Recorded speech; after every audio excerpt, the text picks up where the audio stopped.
वालेकुम, welcome to my YouTube channel. मैं हूँ नूर। आई होप आप सब लोग ठीक होंगे। पहले मुझे बुखार था बड़ा शदीद, और अब जब बुखार मेरा ख़त्म हुआ है तो मुझे फ्लू हो गया है। वाओ, इतना कोई गंदा मौसम है ना जिसकी कोई हद नहीं है। इतनी मेरे नोज़ में इरिटेशन हो रही है ना, मुझे इचिंग हो रही है, पता नहीं मैं क्या क्या हो रहा है, मैं आप लोगों को बता नहीं सकती। खैर चलिए स्टार्ट करते हैं एपिसोड नंबर 3, इश्क नचाया यार बाय मीम आई। पहले एपिसोड को आपने बहुत सारा प्यार दिया, और कल इंशाल्लाह 2 नवंबर है, तो मैं आप लोगों को सेकंड एपिसोड रिकॉर्ड हो चुका है, उसका थंबनेल बनाना रहता है तो वो भी अपलोड कर दूँगी। और थर्ड एपिसोड भी कल में भी आपको 2 एपिसोड्स मिले इश्क में चाहे यार। और जुनूने यारम का मुझे रिक्वेस्ट आई है 2 से 3 दफ़ा कि आप वो रीड आउट करें, वॉइस ओवर करें, आपकी वॉइस में हम सुनना चाहते हैं। तो मैं ये जैसे ये कंप्लीट होता है तो इंशाल्लाह वो नावल स्टार्ट करूँगी। लेकिन मैं आप लोगों को पहले बता रही हूँ, अगर वो ज़्यादा मतलब पेजेस का हुआ ना, लाइक 1000 पेजेस 1500 पेजेस बर्दाश्त हो जाते हैं। अब ये जो मैंने नावल पिया में तेरी पढ़ा है ना, लोग कहते हैं कि हमारा इंटरेस्ट ही ख़त्म हो गया। मैंने कहा यार मैं क्या करूँ, मैं राइटर थोड़ी ना हूँ, मैंने तो बस वॉइस ओवर करना होता है ना।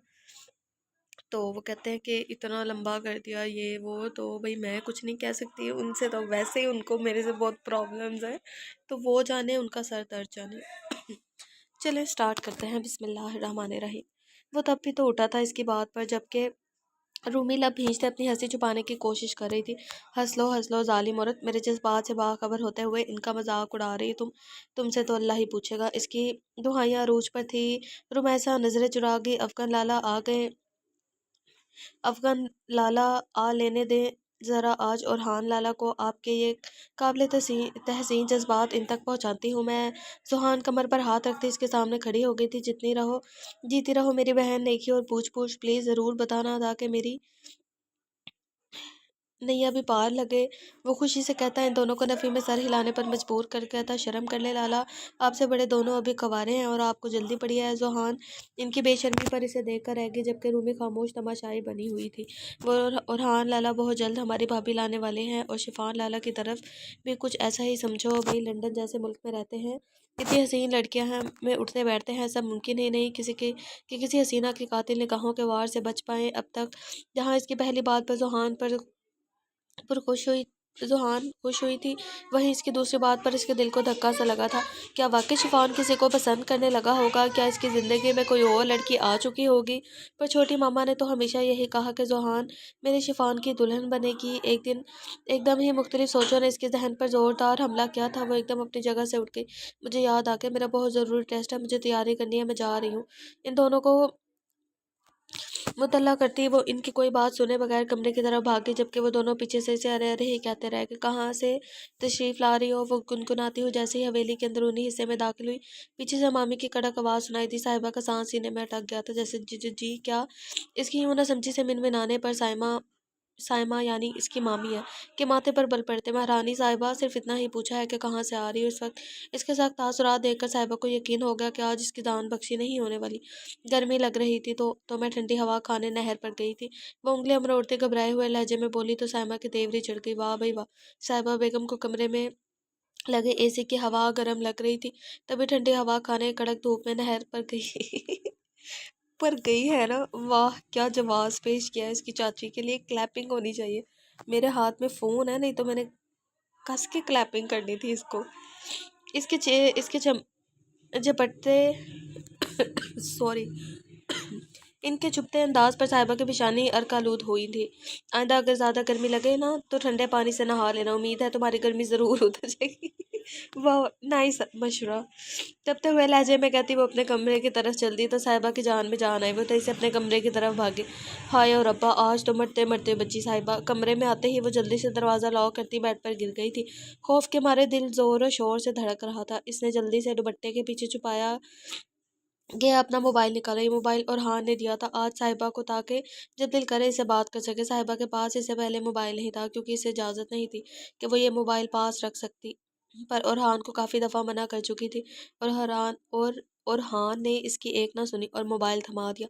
साहिबा ने गौर से देखा, ये मोबाइल बिल्कुल ओरहान के मोबाइल जैसा था। अपने मोबाइल के लिए इसकी पसंदीदगी देखते हुए ओरहान ने इसके लिए भी बिल्कुल वैसा ही लिया था। साहिबा के होंठों पर बेसाख्ता एक प्यारी सी मुस्कान दौड़ गई। वो इसे मोबाइल इस्तेमाल करने की ज़रूरत ज़रूरी टिप्स बता चुका था इसे। इसने मोबाइल ऑन किया तो स्क्रीन पर एक के बाद एक और हान का मैसेज चमकने लगा। साहिबा ने चैट ओपन की तो इसकी आंखें चमक उठी और हान ने इसकी और अपनी सेल्फीज भेजी थी। वो एक एक तस्वीर जूम करके देखने लगे, कितने प्यारे और मुकम्मल लगते हैं हम एक साथ। इसके दिल ने बेसाख्ता सरगोशी की थी, जिस पर दिमाग ने भी फौरन हामी भरी। अभी वो तस्वीरें देख ही रही थी जब मोबाइल की स्क्रीन पर सरदार कॉलिंग के अल्फाज जगमगाए। वो धड़कते हुए दिल से कॉल पिक करके, कैसी है मेरी सरदारनी। वाह, कितना अच्छा साउंड करता है सरदार सरदारनी, नाइस। कानों में इसकी भारी पुरसोज आवाज पड़ते ही साहिबा के दिल के लब दिलकश मुस्कुराहट में ढले थे। अभी थोड़ी देर पहले ही तो मिले थे, हम इतनी जल्दी भूल गए। इसकी आवाज में शरारत आया थी। यार सच से बताओ, कौन सा मंत्र पढ़कर फूंका है मुझ पर। एक पल भी तुम्हारे बगैर गुजारना अजाब लग रहा है। इसकी बेबस आवाज पर साहिबा खिलखिलाकर हंसी। अच्छा छोड़े पहले मेरी सुने। कहने के साथ ही वो इसे कुछ देर पहले वाली बात बताने लगी जब मामी ने इसे रोक लिया था और वो भी पूरी तवज्जो से इसकी हर बात सुन रहा था। वो दोनों इस वक्त कैफेटेरिया में बैठे। हाथी अभी 3 मिनट पहले उठकर काउंटर की तरफ गया था ताकि खाने पीने के लिए कुछ ला सके। शिफान, तो भूल तो नहीं गए ना, मेरा बर्थडे आ रहा है नेक्स्ट मंथ। लैला की याद आने पर शिफान लब दबाकर मुस्कुरा दिया। अच्छा वाकई क्या सच में ऐसा है? सॉरी यार, मुझे तो नहीं पता था। वो मासूम शक्ल बनाकर बोला तो लैला का मुंह खुल गया हैरत के मारे। हाउ रूड शिफान, वो इसके कंधे पर हाथ मारती सदमाती कैफियत में बोली। तो शिफान ने इसकी रोतू शक्ल देखकर खिलकर हंस दिया, खुलकर सॉरी। जाओ, मुझे तुमसे बात ही नहीं करनी। वो बैग उठाकर फुफकी से कहती वहां से जाने लगी तो शिफान इसका हाथ थामा, इसे वापस बिठा गया। मजाक कर रहा था मेरी जान, तुम्हारे लिए बहुत स्पेशल। इससे पहले कि वो अपनी बात मुकम्मल करता, जेब में पड़ा इसका मोबाइल बज उठा। इसे मोबाइल बाहर निकाल कर देखा तो स्क्रीन पर जोहान का नाम चमका रहा था। इसे एकदम खुशगवार हैरत ने घेर लिया। लंदन आने के बाद वो पहली दफा इसे कॉल करी थी। अस्सलाम वालेकुम, कैसे हैं आप? इसके धीमे लहजे पर वो फिर से मुस्कुरा उठा। वालेकुम सलाम, अल्हम्दुलिल्लाह ठीक। मेरी कैटी कैसी है? लैला आंखें छोटी किए बहुत गौर से इसके चेहरे के बदलते हुए तासुरात देख रही थी। मैं तो ठीक हूँ लेकिन बहुत परेशान भी हूँ। इसकी बात पर वो एकदम सीधा होकर बैठ गई। क्या परेशानी है मेरी कहते को, जल्दी बताओ, अभी इसका हल सोच लेते हैं। अपने इर्द गिर्द हर चीज़ को इग्नोर किए वो पूरी तरह इसकी तरफ मुतवज्जा था। हमारे घर का एक बंदा जिसका नाम शिफान बलोच है, वो पढ़ाई की अर्ज से लंदन गया था, पर चंद माह में ही लंदन की गलियों में ही कहीं गुम होकर रह गया है। इसके लिए तलाश गुमशुदा का नोटिस जारी करवाना था। इसकी तन से भर पूरी आवाज़ पर वो कहकर लगाकर हंस दिया। सामने बैठी लैला हैरत से इसे यूं खुलकर हंसता हुआ देख रही थी कि आखिर ऐसा कौन था कॉल पर जिसके साथ न्यू फ्रैंक होकर बात कर रहा था। वो बेचारा बंदा कहीं गुम नहीं हुआ बल्कि यहाँ की टफ रूटीन में बिजी हो गया है। पर यकीन करो, वो अपनी फैमिली के हर फर्द को बहुत ज़्यादा मिस करता है। इसे यूं मोबाइल में गुम देखकर लैला एकदम अपनी जगह से उठी, बैग उठाकर वहाँ से चल दी। और इस दफ़ा शिफान ने इसे रोकने की बिल्कुल भी कोशिश नहीं की थी, जिस पर लैला का पारा हाई हो चुका था। पर इसने इससे बेखबर वो पुरसकून अंदाज में जोहान से बात कर रहा था। इस वक्त आपके पास कौन कौन बैठा है? मेरा मतलब आपके फ्रेंड्स। वो दिल में आया सवाल आखिरकार ज़बान पर ले आई थी। ये सवाल इसे तब से तंग कर रहा था जब से अफगान ने इसे शिफान की गर्लफ्रेंड वाली बात की थी। इस वक्त मैं बिल्कुल अकेला बैठा हूँ, मेरा फ्रेंड कैफेटेरिया के काउंटर तक गया है। वो इसे जवाब देता दूर खड़े आदि पर नजर डाल गया। एक बात पूछूं, अगर आप गुस्सा ना करें। इसकी आवाज़ में झिझक साफ महसूस हो रही थी। तुम मुझसे हर तरह का सवाल पूछ सकती हो और मैं भला क्यों गुस्सा करूंगा अपनी कैटी पर। इसके प्यार भरे अंदाज पर जोहान को थोड़ा हौसला हुआ। क्या आपकी कोई गर्लफ्रेंड भी बनी है वहाँ? इसके सवाल पर वो बेख्तियार हंस दिया और फिर हंसता ही चला गया। मैंने कोई मजाक थोड़ी किया जो आप ऐसे हंस रहे हैं। ऐसे अपने सवाल के जवाब में इसके यूं हंसते हैं। पर वो बुरा सा मुंह बना के, नहीं जनाब, आपका सवाल काफ़ी सीरियस है और इसका जवाब यह है कि मेरी कोई गर्लफ्रेंड नहीं है, ना मैं इन फजूल चीज़ों पर ध्यान देता हूँ। वो सच कह रहा था क्योंकि लैला इसकी गर्लफ्रेंड नहीं, मोहब्बत थी। इससे कभी इसे गर्लफ्रेंड ना समझा था। लंदन जैसे मॉडर्न मुल्क में रहते हुए भी इससे ताल्लुक में रहकर कोई हदूद ना फैलांगी थी। वो लैला के साथ पाक रिश्ता बनाकर इस पर अपना हक जमाना चाहता था, इससे पहले नहीं। पक्का ना? वो न जाने किस बात की यकीन दहानी चाह रही थी। बिल्कुल पक्का। अच्छा बताओ, तुम्हारी स्टडी कैसी जा रही है? वो बातों का रुख इसकी तरफ मुड़ गया तो इसने सूखा सांस लिया और अपनी पढ़ाई का बताने लगी। वो दोनों आज अफगन के साथ शहर आई थी शॉपिंग करने। लाख तरले मिन्नतें करवाने के बाद वो इनके साथ आया था। एक तो जब आपको फ्लू हो, कफ हो, तो कसम से नहीं होती रिकॉर्डिंग। फिर भी आप लोग मुझे ना समझ नहीं आता। आप लोग ना कमेंट में मुझे मतलब डांट रहे होते हो, बोल रहे होते हो, आपने ये कर दिया, आपने वो कर दिया।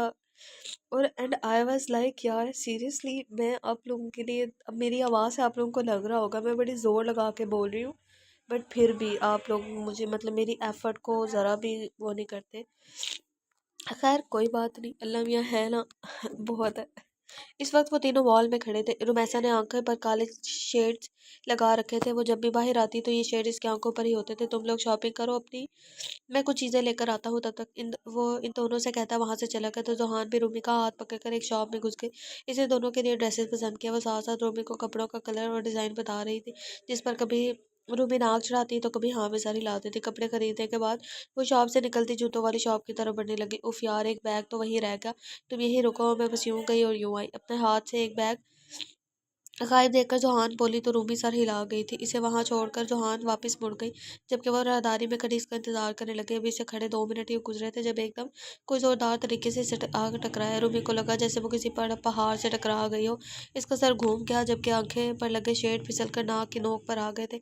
सर पर टका दुपट्टा कंधों पर आ चुका था, जबकि सियाह बाल लहराते हुए आगे कंधे पर आ गए थे।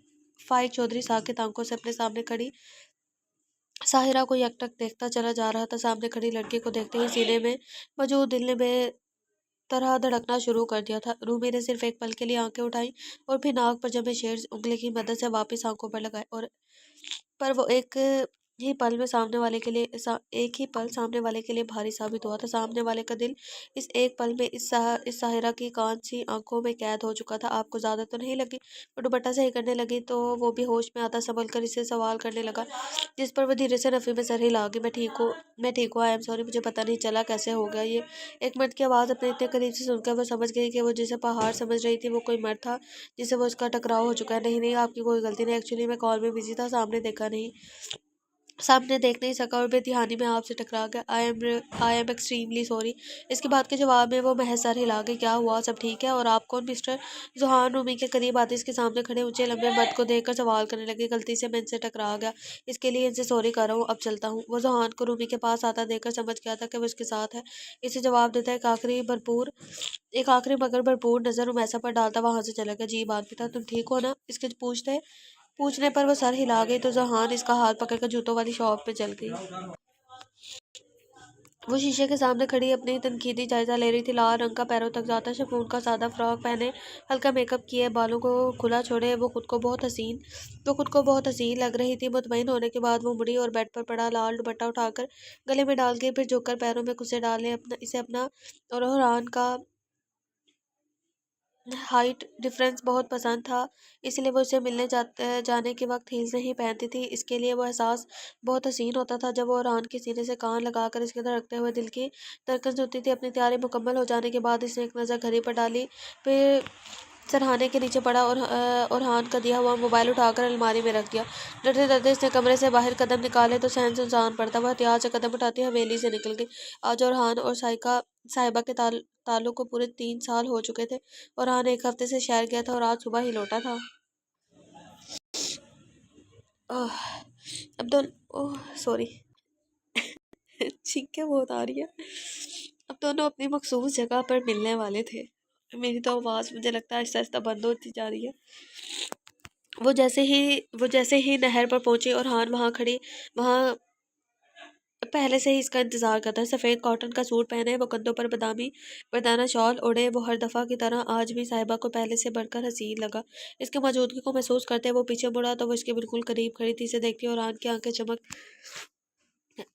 की आंखों में चमक काबिल दी थी। मरहबा इसके हसीन सरापे पर नजरें जमाए बोझा लहजे में बोलता वो उसकी कलाई थाम कर अपनी सांसों के करीब तर कर गया था। कैसी हो रूहे जान, तुम्हारे दीदार को ये आंखें तरस कर रह गई थी। आज दीद की प्यास बुझाए बगैर कहीं नहीं जाऊंगी। इसकी भारी लबों लहजे में की गई जानलेवा सरगोशी पर वो लरसती पलके उठाकर बराह रास्त इसकी सुनहरी आंखों में झांकने लगी। हफ्ते में 2 दफा मिलते हैं हम, फिर भी आपकी आंखों की प्यास नहीं बुझती क्या? वो लाड़ से पूछते अपने नाजुक हाथ इसके सीने पर जमा गई तो हथेलियों के नीचे धड़कता दिल इसकी सांसें मुंतशिर कर गया था। क्या तुम वाकई इस कदर मासूम हो जो मुझसे ये सवाल कर रही हो? मैं अगर सारा दिन और सारी रात बगैर पलक झपके तुम्हें सांसों से करीब करके तुम्हारे चेहरे का दीदार करता रहूं तो फिर भी ये प्यास बुझेगी नहीं। इसके वाले हाना ताज पर साहिबा के होठों पर दिलनशीं मुस्कुराहट चमक उठी। आपसे एक सवाल पूछूं? वो इसके सीने पर सर रखते हुए सवालिया अंदाज में से देखती बोली तो एक पल की ताकीद किए बगैर सर हिलाते इसे इजाजत बख्शिया था।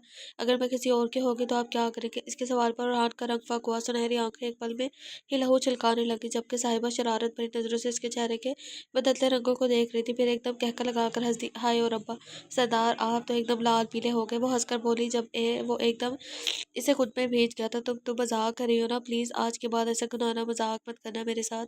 आज तो न जाने कैसे बर्दाश्त कर गया, पर अल्लाह की कसम अगली दफा मेरी जान निकल जाएगी। मैं तुम्हें ख्वाबो ख्याल के मजाक में भी किसी और के साथ तस्वुर नहीं कर सकता। इसकी आवाज़ में खौफ और गिरफ्त में सख्ती महसूस करते साहिबा की हंसी को देख लगा। मजाक कर रही थी बस सरदार, आप तो सीरियस ही हो गए। इसका रिएक्शन देख कर वो अपनी बात पर शर्मिंदा होकर रह गई। खंजर मेरे गले पर चलाकर एक ही दफ़ा मेरी जान ले लेना, पर आइंदा ऐसी जानलेवा बात हरगिज़ मत करना।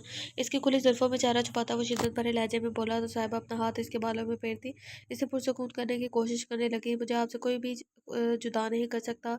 अज़ल से अबद तक मैं आपकी ही हूँ। वो इसके बालों में उंगलियां चलाती इसके कानों में मीठे अल्फाज उतार रही थी।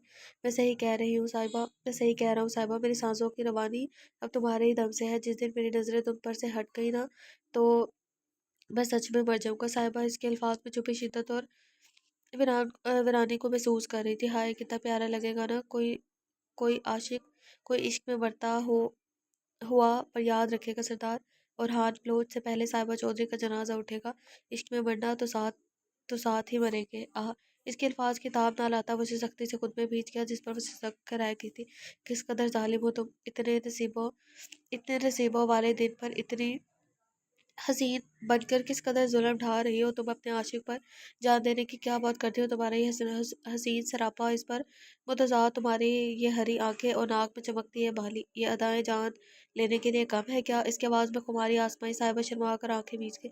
इससे पहले कि वो उसके कानों में मजीद हसीन सरगोशियां करके इसके हवास से लब करता, एकदम फिजा फायर की आवाज़ से ठहरा उठी। डर के मारे साहिबा चीख उठी और हान इसे अलग होता तेजी से पास खड़े जीप से अपनी पिस्टल निकालता इस तरफ बढ़ा जहां से गोली चलने की आवाज आई थी, पर दूर दूर तक कोई नजर न आया। सब ठीक है ना सरदार? साहिबा की घबराई हुई आवाज पर वो पिस्टल वापस रखता इसके पास है। सब ठीक है मेरी जान, ऐसा करो तुम अब वापस हवेली जाओ, बल्कि मैं खुद तुम्हें छोड़ कर आता हूँ। अच्छी फीलिंग्स नहीं आ रही मुझे। वो उसका हाथ पकड़ता जीप की तरफ बढ़ गया था। पर सरदार, अगर किसी ने वो परेशानी से कहती बात तो दूर छोड़गी, मैं कुछ फासले पर रुक जाऊंगा, पर आज अपनी हिफाजत में तुम्हें छोड़ के आऊंगा। और अब कोई बहस नहीं, अपनी बात में सॉरी, एकदम पढ़ते पढ़ते ना उठ जाती है खांसी। अपनी बात मुकम्मल करता वो इसे जी में बिठाता गाड़ी का रुख चौधरी हवेली की तरफ कर गया था। वो इसे कुछ फासले पर उतार गया था। साहिबा ने जैसे ही अपने कमरे का दरवाजा खोला, सामने नजर आता मंजर देखकर इसका दिल उछल कर हलक में आ गया। जो चेहरा थोड़ी देर पहले लाल गुलाबी हो रहा था, इस वक्त इसका रंग खौफ के मारे सफेद पड़ गया था। इतनी शिद्दत से ख्वाहिश की थी कि काश जमीन फटे और वो इसमें आ समाए, पर ऐसा कहाँ मुमकिन मुमकिन था। हर ख्वाहिश वक्त रहते कहाँ पूरी होती है, जो साहिबा की भी पूरी होती। इसने सॉरी, ये मैंने पढ़ लिया। वो हवेली आया तो सब बड़े लाउंज में बैठे, जबकि अफगन, जोहान और रुमैसा गायब थे। वो सलाम लेने के बाद अपने कमरे में जाने लगा, जब आपकी पुकार सुनकर इसके पास ही बैठ गया। हाँ भाई, बरखुरदार क्या सोचे फिर शादी के बारे में? आखिर वो कितना टालोगे? अरकम बलोच के सवाल पर वो सर खुजाए मुस्कुरा दिया। बाबा बहुत जल्द आप सबको अपना फैसला सुनाऊंगा इंशाल्लाह, आप फिक्र मत करें। अरकम बलोच ने एक मुस्कुराती हुई नजर अपने गबरू जवान बेटे पर डाली। तो फिर जल्दी से फैसला करो, क्योंकि एक फैसला हम भी कर चुके हैं। इसकी बात पर और हाँ ने सवालिया नजरों से इसकी जानिब देखा था। हम अफगन और रुमैसा की शादी का सोच रहे हैं। इनकी बात पर अरहान को खुशगवार हैरत हुई थी। ये तो बहुत अच्छी सोच है। मेरे ख्याल में हमें इस सोच पर जल्द अमल करना चाहिए। वो बहुत खुश था अपनी बहन भाइयों के लिए। शायद तुम भूल रहे हो कि तुम और शिफान दोनों बड़े हो। हमारा यही फैसला है कि पहले तुम दोनों का कुछ सोचेंगे हम। शिफान ने तो साफ जवाब दे दिया है कि वो चंद साल इस बारे में सोचना भी नहीं चाहता। अब तुम बताओ क्या करना है? अरकम बलोच की बारोब आवाज़ पर वो सर हिला कर रह गए। मैं इंशाल्लाह बहुत जल्द आपको मुतल्ला कर दूंगा। फिलहाल मुझे इजाज़त दे, थोड़ा आराम करना चाहता हूँ। इसे इजाज़त लेता वो अपने कमरे की तरफ बढ़ गया। कमरे में आने के बाद इसे सबसे पहले साहिबा को कॉल की, और इसका नंबर बंद जा रहा था। इसने दोबारा कॉल मिलाई, एक बार, दो बार, तीन बार, पर इसका नंबर मुसलसल बन जा रहे थे। इसे हकीकत में परेशानी होने लगी, क्योंकि ऐसा कभी नहीं हुआ था। वो एक बार फिर कॉल मिलाने लगा, पर जवाब ना दे। ले जाएंगे भाई, ले जाएंगे भाई, ले जाएंगे। दिल वाले दुल्हनिया ले जाएंगे, रह जाएंगे भाई, रह जाएंगे। घर वाले देखते रह जाएंगे। वो लहक लहक कर गाती कब से रुमैसा के कान का आ रही थी। इसे जब से अफगन और रूमी के रिश्ते के बारे में पता चलता, वो मुसलसल इसे छेड़ती जा रही थी। बस कर दो बदतमीज इंसान, कितने खान खाओगी। और रूमी अपनी गोद में पड़ा तकिया उठाकर इसकी तरफ फेंकने लगी, जो सीधा जाकर जोहान के मुंह पर लगा था। हाय जालिम, क्या निशाना है तुम्हारा? तुम्हारे इस मिसाइल ने मेरा मेरा मुंह सेक दिया। जोहान की बात पर वो बेसाख्ता हंस दी। हाँ भाई, अब तो बहुत हंसी आ रही है मैडम को। आखिरकार कारीना पार आखिरकार आखिर कारीना पार लगने ही वाली है, यानी कश्ती पार लगने वाली है। वो अभी शरारत से बाज ना आई थी। जोहान बस कर दो यार, वो बेचारी जिस पर आ चुकी थी। वैसे एक बात सच से बताना रूमी, वो इसके करीब बैठी राजदाराना अंदाज में पूछने लगी, तुम्हें कब से मेरी इजाज़त की ज़रूरत पड़ गई, वो भी मुंह। और मैं मना भी करूंगी तो तुम कौन सा बाज आ जाओगी? पूछो जो पूछना है। वो गर्दन अकड़ा कर बोली तो इसके शाहाना अंदाज पर जोहान अशश कर उठी। है तो मेरा ही भाई, पर है पूरा चिचंदर। तुमने कहा, तुमने हाँ कैसे कर दी इस लंगूर के लिए? इसके सवाल पर वो बुरा मनाने या हंसने की जगह उदास हो गई। अरे इतनी बुरी लगी सियाजी सियाजी की बेइज्जती जो मुंह लटका कर बैठ गई। सैया जी की बेइज्जती, अरे इतनी बुरी लगी सैया जी की बेइज्जती जो मुंह लुटा कर बैठ गई, लटका कर बैठ गई। सॉरी यार, सॉरी सॉरी सॉरी। इसके लहजे में शरारत का उनसा नुमाया था। ऐसा नहीं है सुनी, मेरी क्या औकात जो मैं इनकार करती, बल्कि एक अंधी लड़की की क्या औकात हो सकती है कि वैसे शानदार पढ़े लिखे और परफेक्ट इंसान को इनकार करे। मैंने क्या दे सकती हूँ भला सिवाय अंधेरे के? इसकी बेबसी और मायूसी लहजे ने जोहान को भी अफसुर्दा कर दिया। तुम इतना गलत क्यों सोचती हो? अल्लाह ने तुम्हें भी बिल्कुल परफेक्ट बनाया है। मेरा भाई अगर चांद क्या सूरज लेकर भी ढूंढता तो तुम जैसे हसीन तो शीदा न तलाश कर पाता। अच्छा सब छोड़ो और बताओ, तुम्हें मेरे लाला कैसे लगते हैं? इसके सवाल पर ना चाहते हुए भी रूमी सुर्ख पड़ गई थी। बहुत ज़्यादा अच्छे, कहने के बाद ही वो चेहरा दोनों हाथों में छुपा गई। जबकि इसकी हरकत पर जोहान खिलखिला कर हंसी। पर कौन जाने खुशियों को कब नजर लग जाए। खुशियों की मुद्दत अक्सर बहुत कलील हुआ करती है, पर कौन जाने। साहिबा ने जैसे ही अपने कमरे का दरवाज़ा खोला, ये पढ़ लिया पैराग्राफ, इसलिए मैं पढ़ नहीं रही क्योंकि मेरी एनर्जी वेस्ट होगी और मैं बिल्कुल अफोर्ड नहीं कर सकती अपनी एनर्जी वेस्ट करना। सामने है इसकी मम्मी हाथ में एक फाइल पकड़े बेड पर बैठी थी, जबकि इनके करीब अलीना खड़ी हाथ में इसका मोबाइल पकड़े तंजिया मुस्कुरा रही थी। इसे देखते ही मामी अपनी जगह से उठ खड़ी हुई थी। आइए आइए चौधरानी साहिबा। वो साहिबा का रंग फक देखती बोली तो अलीना भी अपनी नजरें इस पर जमा गई। सच सच बता कहाँ से आ रही है इस वक्त? मामी के सवाल पर साहिबा ने थूक निकलते हलक कर किया था। नहर पर गई थी बस। आवाज की लड़कर आहट छुपाए छुपाए ना चुप रही थी। किससे मिलने गई थी नहर पर? कड़क आवाज में पूछा गया। सवाल इसके उसान खता कर गया था। किसी से भी नहीं, मैं तो बस हवा खाने गई थी। इसका चेहरा खौफ की सही निशानदेही करते ही सच सवर कर लाल जोड़ा पहनकर लाली पाउडर लगाकर कौन सी हवा खाने गई थी? हाँ। साहिबा का ध्यान इनकी बातों से ज्यादा इनके हाथ में पकड़ी फाइल पर था। जवाब दे, वो अब की दफा चीख कर बोली तो साहिबा थरा उठी। अच्छा ये बता, ये कॉलेज में दाखिले का फॉर्म भी तुझे नहर से मिला था? उन्होंने हाथ में पकड़ी फाइल इसके मुंह पर मारी तो वो जल्दी से फाइल पकड़ गई। हाथों में पकड़े पेपर्स पर नजर पड़ते ही साहिबा के जान पे जान आई। यूं लगा जैसे किसी ने सीने पर रखा भारी पत्थर हटा दिया हो। ये मैंने अपनी सहेली को पैसे देकर शहर से मंगवाए थे। मैं घर बैठकर आगे बढ़ना चाहती हूँ। इसे सांस पिलाते मुश्किल जवाब दिया। अच्छा, और ये मोबाइल भी इसी सहेली से मंगवाया होगा ना? इनकी तंजिया बात पर वो देर से इस बात में सारी हिला गई। जी काफ़ी ज़्यादा पैसे देकर मंगवाया था, मुझे नाना ने काफ़ी ज़्यादा पैसे दे रखे हैं, मैंने इनसे ही मंगवाया। इसकी बात पर वो सारी लाते इसकी तरफ आई। मेरी नज़र है तुम पर, याद रखना। चलो लीना। इसे तंबीह करने के बाद वो लीना को अपने पीछे आने का कहती कमरे से निकल गई। लीना चंद कदम चलते इसके करीब आए और इसे ऊपर से नीचे तक बगौर देखने लगी। याद रखना जो अम्मा ने कहा, कहीं नहर की ठंडी हवा गले को ना पड़ जाए। तंजिया कहती मोबाइल इसके हाथ में पकड़ाकर खुद भी कमरे से निकल गई। उसके जाने के बाद साहिबा ने कांपते हाथों से दरवाजा बंद किया और तेजी अलमारी की तरफ बढ़ के अपनी मशहूर जगह से लॉकर की चाबी निकाल कर लॉकर चेक करने लगी। सामने ही से कुछ कागजात पड़े नजर आए। लरजते हाथों से इसने पेपर पकड़ कर खोले तो ये देखकर सांस में सांस आई कि इसके और हाथ का निकाह नामा इन माँ बेटी की नज़रों से उजल रहा था, वरना आज क़यामत आ जाती। 2 साल से वो किसी निहायत कीमती चीज़ की तरह इन कागजात की निगरानी करी थी। साहिबा और हान का निकाह जो आज से 2 साल पहले और हान की औरहान की डिमांड पर हुआ था। साहिबा पहले बहन राजी ना थी यूँ छुप कर निकाह करने पर, लेकिन औरहान का कहना था कि वो इसे अपनी महरम बनाना चाहता है, बगैर किसी जायज़ रिश्ते के तन्हाई में मुलाकात करके। ना वो खुद को गुनहगार बनाना चाहता है, ना ही साहिबा को। इसने वादा किया था कि वो वक्त आने पर वो खुद साहिबा के घर वालों के आगे हाथ फैलाकर इसे मांग लेगा और पूरे हक हक से अपनी ज़िंदगी में शामिल करेगा। साहिबा को इससे बढ़कर और क्या चाहिए था। कागजात वापस इनकी जगह पर रखने के बाद इसने मोबाइल ऑन करके लॉक खोला तो औरहान की बेशुमार कॉल्स आ चुकी थी। इसने मोबाइल पर पासवर्ड लगाया, इसकी जगह से अलीना इस तक रसायना हासिल कर सकी। ओरहान को कॉल करने के बाद वो इस सब सूरत हाल से आगाह का सोचने लगी, पर फिर ये सोच कर टाल गई कि क्या छोटी सी बात के लिए इसे परेशान करना यही इनकी सबसे बड़ी गलती साबित होने वाली थी। शफान आज लैला और हादी के साथ लंच पर आया था। हादी कबाब में हड्डी नहीं बनना चाहता था, इसलिए एक ज़रूरी काम का कहते हुए निकल गया। अब वहाँ सिर्फ लैला और शफान बैठे थे। तुम जानते हो ना, हमारी डिग्री कंप्लीट हो चुकी है। अगले हफ्ते हम पाकिस्तान जा रहे हैं, तो तुम कब तक अपने पेरेंट्स से हमारे बारे में बात करोगे। शफान के सवाल पर लैला के तासुरात कुछ बेजार हो गए थे, जिसे शफान ने बहुत गौर से देखा था। क्या मतलब हमारे बारे में बात, क्या क्या बात करोगे। वो न समझी का तासुर देख रही थी, क्या वाकई नहीं समझ रही थी। ये बात शफान जा ना सका। हमारी शादी के बारे में अब की दफ़ा इसने सही वाज़ेह अल्फाज में बात की। कम ऑन शिफू, इतनी जल्दी किस बात की है, हम कौन सा बूढ़े हो रहे हैं। लैला की बात पर वो इसे देख कर रह गया। लैला देखो,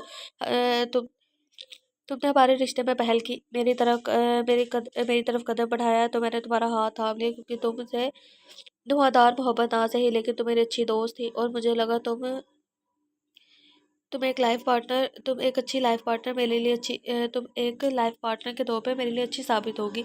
अब जब कि हमारी डिग्री भी मुकम्मल हो चुकी है, तो मैं चाहता हूँ कि हम हलाल रिश्ते में बच जाए।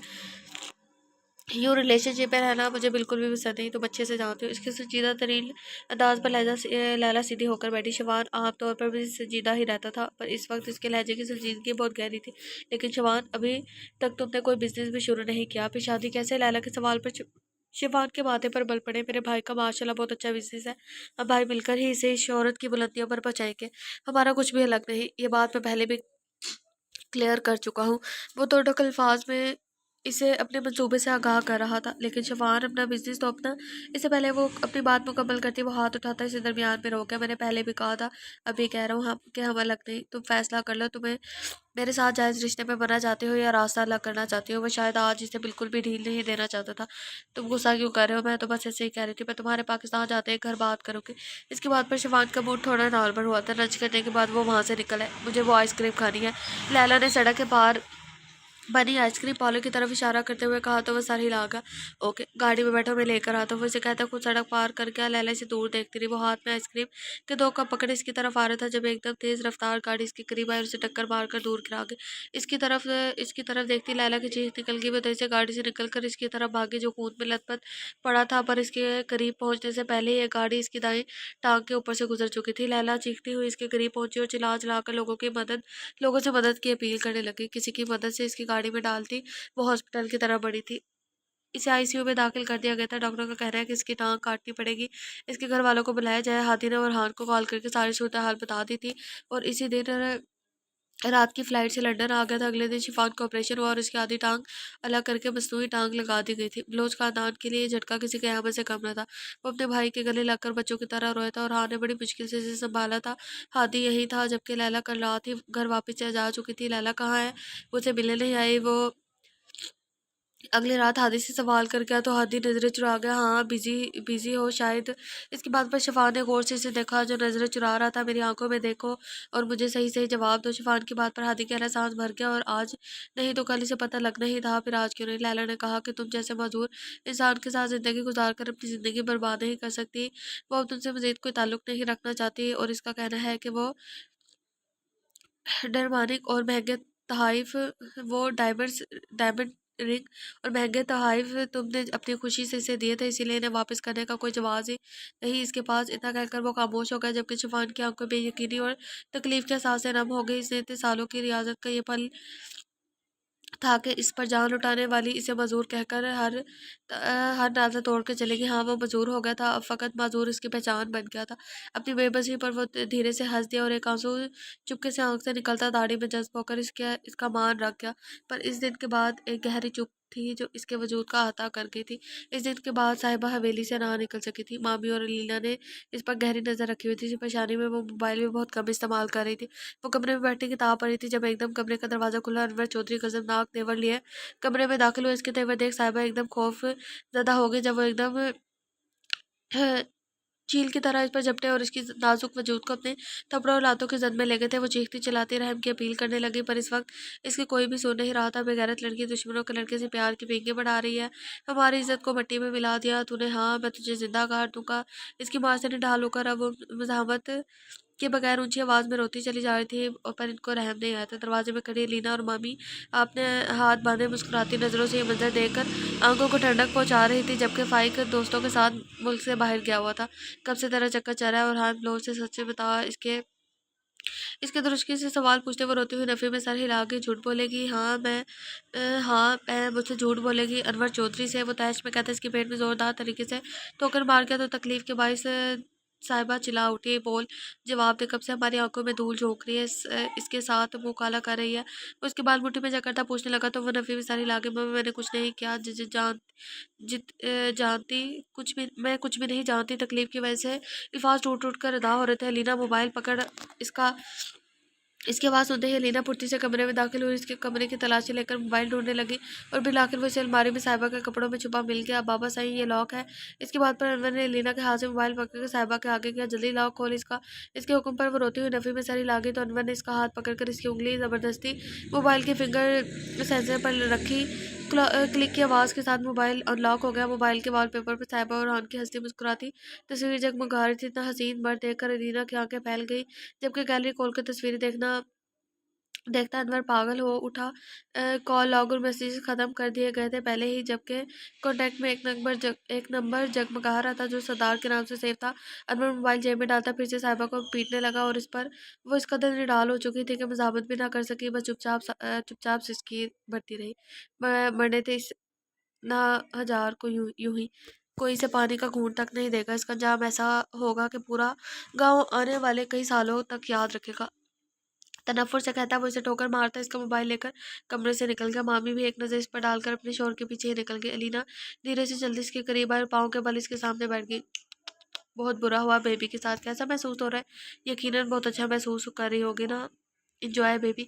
इसकी हालत पर कहका लगाकर हंसती वो खुद भी बाहर निकल गई, पर अपने पीछे दरवाज़ा बंद करना ना भूली। वो ज़मीन पर बेयारो मददगार निढाल पड़ी, अपनी बेबसी पर रोती। पूरे जिस्म में शदीद दर्द उठ रहा था। इसने हाथों के सहारे उठना चाहा मगर मुंह के बल गिर गई थी। सरदार वो इस मेहरबान का नाम पुकारती तकलीफ न सहती होशो हवास से बेगाना होती चली गई थी। वो कब से साहिबा को कॉल कर रहा था पर इसका नंबर बंद जा रहा था। लाला साईं छोटी छोटी बीबियों ने शहर जाना है, मालकिन पूछ रही है कि गाड़ी तैयार है। अली उर्फ छोटू की आवाज़ पर वो चौंक कर इसकी तरफ देखने लगा। अली 1 साल पहले ओरहान को शहर की सड़क पर होता हुआ मिला था। 15 साल अली बिल्कुल बेयारो मददगार था जिसे ओरहान ने सहारा दिया और यूं वो इसका छोटू बन गया था। इस 1 साल में वो इसे बहुत प्यारा हो गया था। और हान इससे कोई मुशक्क़त वाला काम न करवाता। इसका काम बस इतना था कि वो ओरहान के लिए गाड़ी का दरवाज़ा खोलता था और इस गाड़ी को साफ़ रखता था। हाँ कहो गाड़ी तैयार है, वो लोग आ जाए। वो कहता है। एक दफ़ा फिर साहिबा के नंबर पर कॉल मिलाने लगा जिसका नंबर 2 दिन से बंद था। और हान की परेशानी की इंतहा थी। वो 2 माह कबल ही लंदन से वापस आया था। शिफा ने इसके साथ आने से सख्ती से इनकार कर दिया था और हाँ ने इसे ज़्यादा फोर्स नहीं किया था क्योंकि वो चाहता था कि वो खुद को संभाले जिस जल्दी हो जाए वो खुद को संभाल ले जिस कदर जल्दी हो सके। अफगान का यूनिवर्सिटी में आखिरी साल चल रहा था। फिर कुछ माह बाद इसे भी लंदन चले जाना था, इसलिए घर वाले चाहते थे कि जाने से पहले अफगान और रुमैसा का निकाह हो जाए। इसलिए आजकल घर में शादी की तैयारियां चल रही थी। घर वालों ने और हाथ पर भी काफ़ी जोर दिया था शादी के लिए, पर वो फिलहाल इनको टाल गया था। रूमी का हाथ पकड़े जो हाथ बाहर आए तो वो फिलहाल मोबाइल जेब में रखता इनके लिए दरवाज़ा खोल गया और इस पर इसके ध्यान के सभी धागे साहिबा की तरफ लगे हुए थे। वो नींद दराज थी जब मामी की मुलाजमा खास खाने की ट्रे ले कमरे में दाखिल हुई। पिछले 3 दिन से वो रोज़ इस वक्त इसे खाने की ट्रे देकर जाया करती थी, जिसे साहिबा चुपचाप पेट में उतार लेती क्योंकि भूख से बड़ी कोई हकीकत नहीं। जिंदा रहने के लिए खाना भी बहुत ज़रूरी है। मुलाजमा खाना देने के बाद दरवाज़ा वापस बंद करके जबकि साहिबा मुश्किल से उठकर थोड़ा सा खाना खाती ट्रे पर एक खिसका गई थी और हाथ को सोच सोच कर इसका दिल होल रहा था। न जाने वो इससे राब्ता ना करने पर किस कदर परेशान होगा, वो भी बैठी यही सोच रही थी जब दरवाज़ा फिर से खुला, जबकि अंदर दाखिल होने वाले शख्स को देखकर साहिबा का गला खौफ के मारे खुश्क हो गया और आंखें फैल गई। अब तक तो इसे पहले वाली मार भी ना भूली थी कि इसका मामा फिर से आदम का था। ये पकड़ मोबाइल और अपने आशिक को कॉल मिला और इसे कह कि आज रात तो इसे मिलेगी नहर पर। वो उसका मोबाइल इसके आगे फेंक गया तो इसका मकसद समझती वो रोती हुई नफ़ी में सर हिलाने लगी। प्लीज़ माफ़ कर दे मामू, पर ये जुल्म ना करे। वो उसके आगे हाथ जोड़ गई, पर जवाब में इसके मुंह पर थप्पड़ रसीद कर गया था। जितना कहा है इतना कर, इसे वहाँ पर बुला जा, मुझे बस इससे कुछ कागजात पर दस्तखत करवाने हैं। अगर कोई चालाकी की तो कुत्ते की मौत मारा जाएगा वो मेरे हाथों। इसके लहजे की सफाकी पर साहिबा की आंखें फैल गई। अल्लाह का वास्ता ऐसा मत करे मम, मैं वैसा करूँगी जैसा आप कहेंगे, पर सरदार के साथ कुछ गलत मत कीजिएगा। वो हाथ जोड़ती इस वक्त के फ़िरौन के आगे गिड़गिड़ाने लगी। तो इसकी ज़िंदगी चाहती है या मौत? इसके ज़ालिम सवाल पर साहिबा ने तकलीफ से आंखें मूंद ली। ज़िंदगी इसके जवाब पर अनवर तंजिया मुस्कुरा दिया। कर कॉल। इसके ज़ोर देने पर साहिबा ने रस्ते हाथों से मोबाइल पकड़कर ऑन किया तो और की ढेर सारी कॉल्स और मैसेजेस शो होने लगे थे। इसे सकते हुए और के नंबर पर कॉल मिलाई जो पहली बेल पर ही उठा लेगी। हेलो साहिबा, मेरी जान, कहाँ थी तुम? 3 दिन से पागलों की तरह तुम्हें कॉल्स और मैसेजेस कर रहा हूँ, पर तुम्हारा नंबर बंद जा रहा था। सब ठीक तो है ना? तुम ठीक हो ना? इसके आवाज़ से झलकती बेचैनी पर साहिबा ने लब दांतों तले दबाकर अपनी सिसकी का गला घोटा। हेलो साहिबा, तुम सुन रही हो? और की परेशान आवाज़ मोबाइल की स्क्रीन से उभरी तो अनवर ने साहिबा को घूरा, जिस पर वो मुश्किल से हलक से आवाज़ बरामद करने लगी। मेरी तबीयत नहीं ठीक। वो बेख्तियार रो पड़ी। तुमने मुझे क्यों नहीं बताया? मेरी जान, जानती हो कितना परेशान था मैं। मेडिसिन ली या नहीं? अभी बेहतर है? अभी बेहतर नहीं क्या तबीयत? वो परेशानी में सवाल की बौछार कर गया। मैं ठीक हूँ, बस आपसे मिलना चाहती हूँ। आपको नहर पर आ सकते हैं? अ, क्या आप रात को नहर पर आ सकते हैं? वो तकलीफ सीने में दबाती मुश्किल तरीन अल्फाज अदा करके थी। रात को क्यों? अभी आ जाता हूँ। इसके लम्हे इसके लहजे से बेताबी वाज़ेह थी। साहिबा अनवर की तरफ देखने लगी जिससे बोलने का इशारा कर रहा था। नहीं, अभी मौका नहीं, रात को मिलेंगे 8 बजे। इसकी बात पर अनवर कुछ पुरसकून हुआ। ठीक है, अभी रेस्ट करो, शाबाश, लव यू मेरी जान, टेक केयर। वो मोहब्बत भरे लहजे में बोला तो साहिबा की फिर से जान निकलने लगी। अल्लाह हाफिज़ साहिबा के बोलते ही अनवर ने इसके हाथ से मोबाइल छीन कर इसे पीछे धक्का दिया। चल आगे करने की कोशिश मत करना, वरना भून कर रख दूंगा इस साले को। पढ़ा ही नहीं जा रहा, मेरा गला बहुत खुश्क हो रहा है बार बार। उंगली उठाकर इसे वार्न करते वो कमरे से निकलकर दरवाज़ा लॉक कर गया, जबकि साहिबा बिस्तर पर गिरती बेबसी के एहसास से फूट फूट कर रोती। इसका दिल डूबा जा रहा था जैसे कुछ बुरा होने वाला हो, पर वो कहाँ जानती थी कि इसकी ज़िंदगी अंधेरे होने वाली है हमेशा के लिए। वो शीशे के आगे बार बार आ रहा था। इसके हाथों में बहुत तेज़ी थी। रुखसार बेगम के साथ शहर जाने की वजह से वो लेट हो गया था। इसके हाथ में बंदी घड़ी पर एक नज़र डाली जो 8 बजा रही थी। इसके हाथों में मजीद तेज़ी आ गई। ड्रेसिंग पर पड़ा मोबाइल उठाकर जेब में डालते वो उजलत में कमरे से बाहर निकला। लाला से कहाँ जा रहे हैं इस वक्त? मैं अभी आपके साथ चलूँ? वो जैसे ही जीप के करीब पहुंचा, छोटू ने तेजी से आगे बढ़कर जीप का दरवाजा खोलते हुए पूछा, तेरी भाभी से मिले? वो मुस्कुराकर इसके बाल में घेर गया। सच? मैं भी साथ चलूं? पक्का वादा, गाड़ी से बाहर नहीं निकलूंगा। मुझे लगता है मुझे ना ये इधर ही एंड करना पड़ेगा। मैं 80 तक कर लेती हूँ पेजेस, क्योंकि ना मुझे सांस लेने में बहुत मसला हो रहा है।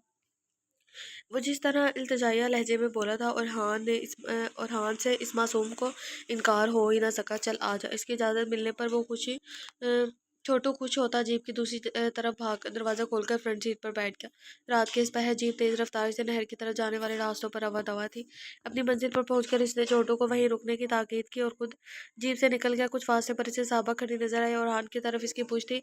इतने दिनों के बाद फिर से रूबरू देखता दिलकशी से मुस्कुरा दिया। धीरे कदम बढ़ाता वो उसकी तरफ बढ़ा और इसे अपनी बाहों में भर लिया। एक सुकून सा रगो रुपए में उतरता महसूस होने लगा था। कैसी है मेरी सरदारनी? वो जो इसके अल्फाज को महसूस कर रही थी, अपने गाल पर इसका लम्ब महसूस करती लरज उठी। इसकी पूछ तो रान के सीने से लगी हुई थी, जबकि वो इसके चेहरे पर अपना लम्ब छोड़ता जा रहा था। साहिबा की आंखों से आंसू बहने लगे, जिसे महसूस करता और रान इसका रुख अपनी तरफ कर गया। क्या हुआ मेरी जान, क्यों रो रही हो? मुझे सच बताओ, कोई मसला है क्या? वो इसका चेहरा अपने हाथों के प्याले में बढ़ता तनफ्फुर से बोला तो साहिबा रोती हुई नफी में सर हिला गई। वो धीरे से इसके हाथ अपने चेहरे से हटाती इसके सामने हाथ जोड़ गई। मुझे माफ मुझे माफ कर दीजिएगा सरदार, इस धोखेबाज को माफ कर दीजिएगा। वो सिसकती हुई बोली तो औरहान तड़प उठा। इससे पहले कि वो इसे मना करता अपनी जबान से कोई अल्फाज अदा करता एकदम फिजा गोलियों की आवाज़ से थरथरा उठी और अनवर चौधरी वहाँ वहाँ दाखिल हुआ। तो आखिर होने वाले सरदार मिर्ज़ा और बलोच साहब तशरीफ़ लाए। अरे अगर मुझे पता होता कि महबूबा के बुलाने पर तुम यूँ दौड़े चले आओगे तो ये नए काम कब का कर चुका होता। वैसे साहिबा का ख़ास शुक्रिया अदा करना बनता है जो तुम्हें यहाँ तक लेकर आई मेरे कहने पर। अनवर की बात पर रेहान बेयकीनी से साहिबा की तरफ देखने लगा जो सर झुकाती आंसू बहा रही थी।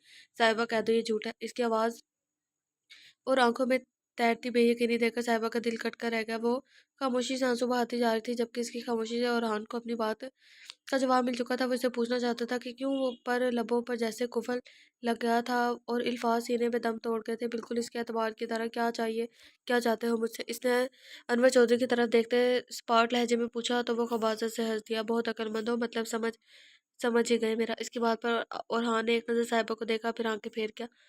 बाग वाली ज़मीन के कागजात पर तुम्हारे दस्तखत चाहिए बस। आखिर अपनी महबूबा की खातिर इतना तो कर ही सकते हो। इसकी बात पर ओरहान रंजिया हंस दिया। और तुम्हें ऐसा लगता है कि अनवर चौधरी के मैं यानी मिर्ज़ा ओरहान बलोच तुम्हारे हुक्म की तामील करूंगा? वो सीने पर हाथ बांधता पूछने लगा तो अनवर के माथे पर बलनुमादार हुए। क्योंकि जान किसको प्यारी नहीं होती ओरहान बलोच। यकीनन तुम्हें भी अपनी जान बहुत प्यारी होगी। अगर मैं तुम्हारी जान ले लूँ तो तुम्हें क्या क्या लगता है हमारे अलावा यहाँ कौन है जो बाहर जाकर ये बताएगा कि गांव का होने वाला सरदार कैसे मारा गया? इसकी बात पर साहिबा के दिल की धड़कन से उस पर गई थी। वो ऐसे कैसे कर सकता था भला? तुम ऐसा क्यों लगता है कि मैं अपने बाप दादा की जायदाद तुम्हारे हवाले कर दूं? इसकी बात पर अनवर ने जेब में पिस्टल निकाल कर इस पर तानी तो साहिबा की आंखें फैल गई जबकि और बेखौफ होकर इसकी आंखों में आंखें डालकर खड़ा था। हाँ या ना? अनवर के सवाल पर और नफ़ी में सर हिला गए। मेरी तरफ से इनकार है। जो कर सकते हो कर लो। अनवर चौधरी ने तैश में आते पिस्तौल पर गिरफ्त सख्त की और अगले ही लम्हे ठाक की आवाज़ के साथ साहिबा की चीख फिराने में गूंज उठी। अनवर चौधरी बेयकीन नज़रों से अपने हाथ में पकड़ी गन को देख रहा था। तो बस डराने की नीयत से गन लेकर आया था पर इसे नहीं पता चला कि सच में गोली चल जाएगी। और हाँ ने बेयकीन नज़रों से अपने सामने खून में लथपथ पड़े छोटू को देखा जो ऐन वक्त पर इसके सामने खड़ा होता इसके नाम की गोली अपने सीने पर खा गया था। गोली दिल के मकाम पर लगी तो वो मौके पर ही दम तोड़ गया था। और हाँ ने कांपते हाथों से छोटू की खुली आंखें बंद की और इसे बेसाख्ता अपने सीने में भींच लिया। वो जो हंसता हुआ कहता था कि लाला साईं के लिए जान दे दूंगा, आज हकीकत में अपना कहा सच कर गया था। और आने के खूनख्वार नजरों से साहबा की आंखों में देखा तो साहिबा तो डर गई थी। आखिर आखिर क्या ना था इसकी आंखों में गुस्सा, तकलीफ, बेयकीनी, नफरत। इसकी आंखों से झलकती नफरत ने साहबा को तड़पा कर रख दिया था। चलो निकलो जल्दी यहाँ से। अनवर इसे बात से दबोचता अपने साथ घसीटता लेकर गया जबकि साहबा की बेवफाई और छोटू की अचानक मौत ने इसके हवास इस कदर तलब कर दिए थे कि वो इन्हें रोक भी ना सका। इस वाक़े को 2 महीने गुजर चुके थे। वो ऐसे हो गई थी जैसे कोई जिंदा लाश। 3 वक्त का खाना कमरे में मिल जाता जिसे वो जहर मार के खा लेती। कमरे से निकलना छोड़ चुकी थी। अनवर 2 हफ्ते रूपोश रहा था। इसे लगा और हाँ इसे छोटू के कत्ल के लिए माफ़ नहीं करेगा बल्कि बदला ज़रूर लेगा। इसकी तरह से मुकम्मल खामोशी महसूस करते वो वापस लौट आया था। वो सर घुटनों में दिए बैठी थी जब कमरे का दरवाज़ा खुलने की आवाज़ इसके कानों में पड़ी पर इसे सर उठाए बगैर ही पड़ी रही। ए लड़की, जुम्मे को तेरा निकाह है फाइक चौधरी से, अपना दिमाग सेट कर ले। तब तक हफ्ता तेरे पास है अभी। अनवर चौधरी ने जैसे इसके कानों में सूर फूंकी थी वो एक झटके से सर उठा के क्यों एक आवारा और बगैरत लड़की से अपने इकलौते बेटे की शादी करवा कर इसकी ज़िंदगी अंधेरे करना चाहते हैं? इसे तंजिया लहजे में पूछा। इसके लिए ये अल्फाज तो इस्तेमाल किए गए थे अनवर चौधरी ने, वो भी बार बार। बकवास करेगी, मेरे सामने ज़बान चलाएगी, जैसा कहा है वैसा कर। चुप करके वरना ज़बान उधेड़ कर रख दूंगा। इसके बाल मुट्ठी में जकड़ते वो कराए अपना मकसद भी बता दे क्योंकि बगैर किसी मकसद के तो आप कोई काम नहीं। सर से उठती तकलीफ बर्दाश्त करते इसे सवाल दागा तो अनवर चौधरी हंकारा पर कराया कि बहुत सियानी है तो अभी अपने इस आशना की तरह। वो उसके बालों को पकड़कर झटका देगा तो साहिबा करा कर रहेगी। तो सुन मेरा मकसद, मुझे पागल समझा हुआ है क्या जो तेरे नाम की ज़मीनें को यूं ही हाथ से जाने दूंगा? तेरे बाप की ज़मीनें हैं वो जो मरने से पहले तेरे नाम करके गया। तेरा निकाह फाइक से करवा कर वो जायदाद अपनी मुट्ठी में करूंगा। पर तू ये मत समझना कि मेरा बेटा तुझे बीवी वाला मकाम देकर दूसरी शादी करवाऊंगा अपने हीरे की, वो भी धूमधाम से। समझी? इसकी बात पर तकलीफ के बावजूद साहिबा तलक से सा हंस थी। मरी नहीं जा रही आपके बेटे के लिए मेरा फाइक चौधरी तो क्या किससे भी निकाह नहीं हो सकता क्योंकि मेरा निकाह पहले से ही हो चुका है। मिर्ज़ा और बलोच की मलकुआ हूँ मैं। इसके बाद मुकम्मल सुनते ही अनवर ने उल्टे हाथ का भारी थप्पड़ इसके मुंह पर मारता, झूठ झूठ बोलती है, मुझसे बकवास करती है, तुझे तो मैं जिंदा नहीं छोड़ूंगा। वो अंधाधुंध इसे मारता चला गया जबकि वो चुपचाप मार खाती जा रही थी। मैं सच कह रही हूँ, सबूत है मेरे पास, के कहते वो बहुत मुश्किल से हाथ रोकता, पीछे हटा था। दिखा, कौन सा सबूत है तेरे पास? साहिबा हलक कर करती तकलीफ जब्त करती उठी और अलमारी की तरफ बढ़ गई। अलमारी में मौजूद लॉकर खोलकर निकाहनामे की कॉपी निकाली और लरजते हाथों से अनवर को पकड़ा दी। वो हाथ में मौजूद निकाहनामे को बेयकीनी से देखने लगा। पागल समझती है मुझे इस कागज के टुकड़े को? सच मानूं, तेरा निकाह हो गया और जरूर होगा, वो भी फाइक चौधरी से। मैं नहीं मानता इस निकाह को, समझी? तैयार है ना जुम्मे को? वरना पहले तो तेरा आशिक बच गया था, इस दफा नहीं बच सकेगा। और इसे धमकी मत समझना, सख्त लहजे में कहता है। वो निकाहनामे को फाड़ कर टुकड़ों में तकसीम करता कमरे से निकल गया। अपने सामने बिखरे टुकड़ों को देखती वो हिम्मत खोती फर्श पर ढह गई, जबकि लबों पर सिसकी की सूरत एक ही नाम अदा हो गया था, सरदार। अदा हो रहा था, सरदार।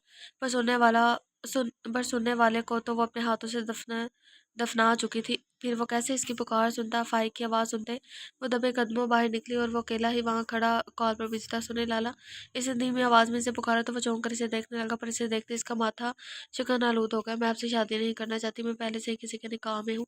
मामू निकाह पर निकाह करवाने जैसे संगीन गुनाह कर रहे हैं, प्लीज मुझे इस गुनाह से बचा ले।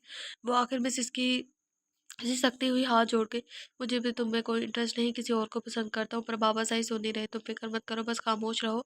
मैं निकाह वाले दिन मुल्क से बाहर चला जाऊंगा। फिर कैसे होगा निकाह, समझी? इसकी बात पर साहिबा तेजी से सर हिलाती वापस कमरे में बंद होकर, पर जाने क्यों दिल मान नहीं रहा था। अफगन होठों पर हसीन मुस्कान से जाए शहर से हवेली वापस आ रहा था। परसों इसका और रुमैसा का निकाह हुआ था, पर निकाह के फौरन बाद इसे मिले बगैर शहर निकल गया, क्योंकि इसके जान से प्यारे दोस्त का एक्सीडेंट हो गया था। आज इसकी हालत कुछ बेहतर हुई तो वो वापसी के लिए निकल गया।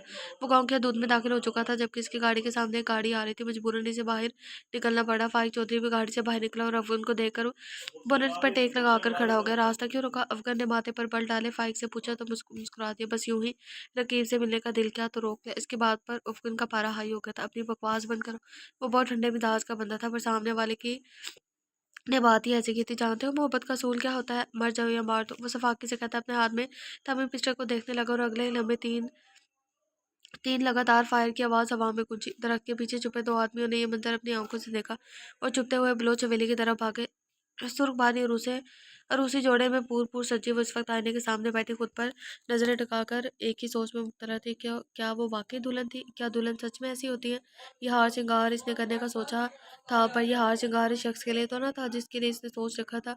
दिल में किसी और शख्स को बसाए हुए किसी और के नाम का हार श्रृंगार किस कदर तकलीफ देता है, कोई इस वक्त इससे पूछता।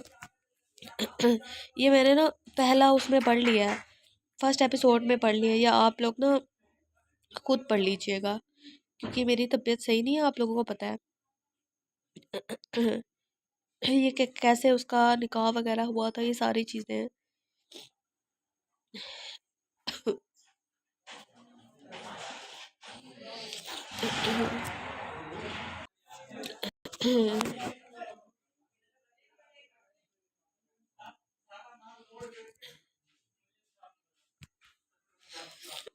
अच्छा, ये तो मेरे ख्याल से हमने पढ़ लिया है।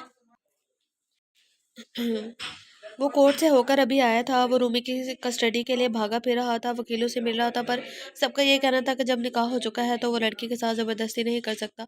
वापसी के लिए ना ही इसके शोहर को मजबूर कर सकता है। वो थका हारा सुबह का गया, अब शाम को वापस आया था। वो जैसे ही लाउंज में दाखिल हुआ, इसे ज़ुरान उदास चेहरा लिए सोफे पर बैठी दिखाई दी। वो इसे इग्नोर करता सामने वाले सोफे पर डह गया। इसके चेहरे से थकावट साफ साफ नजर आ रही थी। वो यूं ही लेटे आंखें बंद करके कहता, पानी पी ले। जुहान की आवाज़ पर इसने आंखें खोल के तो सामने वो हाथों में पानी का गिलास लिए खड़ी थी। इसे एक नज़र देखकर वो वापस आंखें बंद करके जुरान कुछ भी उसे लब चुबाने लगी। सुने, इसने हिम्मत करते फिर से पुकारा तो वो आंखें खोलता इसे खूनख्वार घूरी से नवाज गया। इसके यूं घूरने पर वो सटपटा कर पानी का गिलास आगे करके, ये पानी पी ले। इसने गिलास इसकी तरफ बढ़ाते मिनमिनाती आवाज में कहा तो वो गहरी नजरों से इसे देखने लगा, जिस पर जुरान को समझ ना आई कि यहाँ खड़ी रहे या भाग जाए। मैंने बोला पानी लाने को, इसके कड़े कड़े लहजे में पूछे गए सवाल पर वो सटपटाती ही नफी में सर हिला गई। मुंह में जबान नहीं है क्या? पहले तो इस जबान को इस्तेमाल करते हुए मेरी बहन के सामने मुझसे मोहब्बत के बहुत दावे करती थी, अब कहाँ गई वो जबान?